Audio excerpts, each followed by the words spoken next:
Magelang hari ini. Halo, berjumpa lagi dengan saya Cindy Cyrus dalam Magelang hari ini. Berita pertama untuk hari ini tentang kebakaran Pasar Borobudur. 3 kios di lingkungan Pasar Borobudur terbakar tadi malam sekitar jam 7:30. Kebakaran diduga akibat bara api dari tungku yang ada di salah satu kios. Petugas Pasar Borobudur mengatakan tidak ada korban jiwa dalam peristiwa tersebut. Api langsung ditangani warga sekitar sehingga tidak merembet ke kios lain. 2 unit mobil pemadam kebakaran juga dikerahkan untuk memadamkan sisa api di lokasi kejadian. Api dapat dipadamkan sekitar setengah jam kemudian. Sebuah minibus terjun ke sungai sedalam lebih dari 20 meter di Desa Kebon Agung. Seorang tewas dalam insiden itu dan 15 lainnya cedera. Mereka langsung dievakuasi ke Rumah Sakit Dr. Sujono. Awalnya rombongan hendak menghadiri pengajian dan halal bihalal, namun pengemudi mobil mengungkapkan tiba-tiba saja mobil mengalami remblong. Saat ini, korban tewas sudah diambil keluarga untuk dimakamkan, sedangkan belasan korban luka-luka masih dirawat di rumah sakit. Dalam pertemuan dengan perwakilan warga dan tokoh masyarakat Dusun Gempol, Bupati mengajak warga untuk berpikir jernih terhadap hunian tetap yang diberikan pemerintah atas dasar kemanusiaan dan keamanan. Dusun Gempol, Desa Jumoyo, Kecamatan Salam merupakan area terdampak langsung dari bencana Gunung Merapi di kabupaten. Pemerintah sedang mengupayakan pengembangan huntap untuk warga dusun tersebut. Menurut Bupati, pemerintah tidak secara serampangan melaksanakan sebuah program. Harus didasarkan kajian-kajian empiris dari para ahli dan pihak-pihak terkait. Gubernur Jawa Tengah diminta untuk tidak ragu dalam mengikuti kembali Pilgub 2013 mendatang. Pasalnya, banyak kandidat lain yang sudah terang-terangan menyatakan maju Pilgub.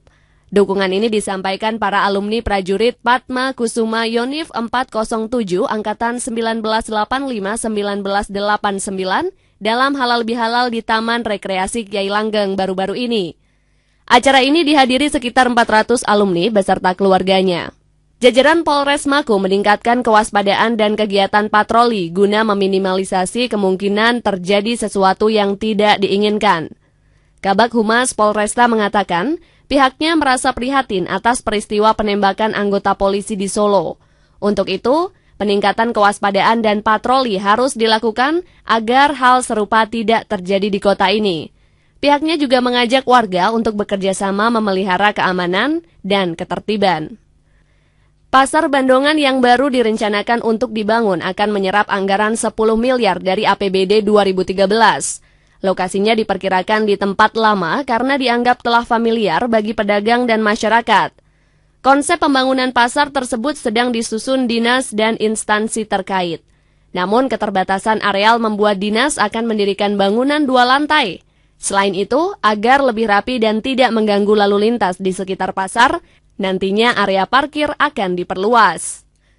Guna mencari bibit-bibit atlet muda, Akmil menggelar Pekan Olahraga Resimen Korps Taruna. Kegiatan tersebut diikuti Taruna Akmil dari semua tingkatan. Sedikitnya 15 cabang dalam kegiatan tersebut. Nantinya, atlet yang terpilih akan mewakili Akmil dalam Pekan Integrasi dan Kejujuran Taruna tahun depan. Informasi selanjutnya tentang pembangunan los Pasar Rejowinangun yang dimulai. Pembangunan los Pasar Rejowinangun yang dibiayai APBD akan terus berjalan meski tahun anggaran 2012 akan segera berakhir. Saat ini, proses pembangunan los masih dalam tahap lelang melalui layanan pengadaan secara elektronik Pemkot. Secepatnya setelah lelang selesai, pembangunan los akan dilaksanakan. Sementara untuk kios dan toko 2 lantai yang dibangun dengan dana investasi masih belum dilanjutkan. Pemkot mengaku terus berkoordinasi dengan investor dan tidak segan memutus kontrak jika pembangunan tidak menunjukkan kemajuan signifikan. Meski pembebasan bea masuk impor kedelai sudah mulai berlaku 27 Agustus lalu, harga kedelai di pasaran tetap mahal. Padahal, adanya pembebasan bea masuk tersebut untuk menurunkan harga kedelai yang melonjak tinggi. Bahkan sebagian pedagang mengeluhkan harga kedelai yang justru semakin naik setelah Lebaran. Para pedagang juga tidak tahu penyebab masih tingginya harga kedelai, meskipun bea masuk impor kedelai sudah dibebaskan. Untuk pertama kalinya, Festival Kelinci Kabupaten Magelang digelar keluarga ternak kelinci keliling malam di Tegalrejo kemarin. Dalam festival tersebut, kelinci asal Tegalrejo diperkenalkan sekaligus dipromosikan ke pengunjung dari daerah lain. Festival tersebut juga diikuti peserta dari berbagai komunitas pecinta kelinci asal Semarang, Wonosobo, Purwokerto, dan kawasan Pantura. Informasi terakhir untuk hari ini. Kepala Desa Ngerancah, Kecamatan Grabak berhasil terpilih menjadi kader konservasi nasional.